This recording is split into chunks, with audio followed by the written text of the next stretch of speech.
We are back with our weekly chat. The Compass co-founder, co-writer, co-publisher, Jesse Mayshark. Good to see you. All things Knox County government and Knoxville government, as well as public affairs. And let's drill down on some new numbers from the election administrator at the midway point of early voting. We're a couple days past that, but worth revisiting these numbers, Jesse, and what they tell us about who is voting and where. Let's talk about the where first, and we look at the Tennessee House districts.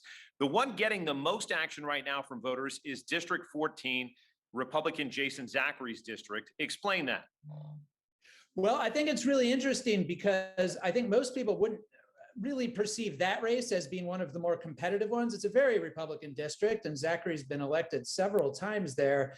So the fact that that's where we're seeing the most turnout, you can only read tea leaves so far, but it suggests that the most motivated voters are actually in some of the more Republican parts of the county. Maybe buttressing that argument is what we see in District 90. That is a new district. Gloria Johnson, who's an incumbent representative running in this new district that was redistricted by the legislature, but that has the fewest number of votes.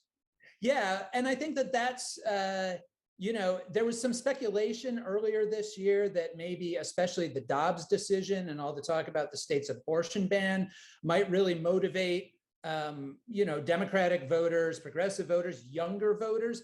And the fact that that district, which is one of the most Democratic House districts in the county, has such low turnout so far, it doesn't really look like that.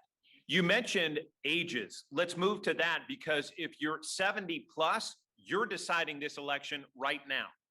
Yeah, halfway through the early vote, 40% of all voters were over 70, 70% of all voters were over 60.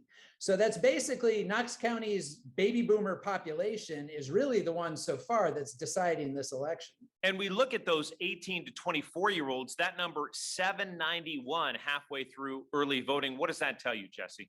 Well, I mean, it looks like a normal election, I think is what it tells you, is because young people always have the lowest turnout. But I think what you can't conclude from looking at this is that we're seeing any surge of interest.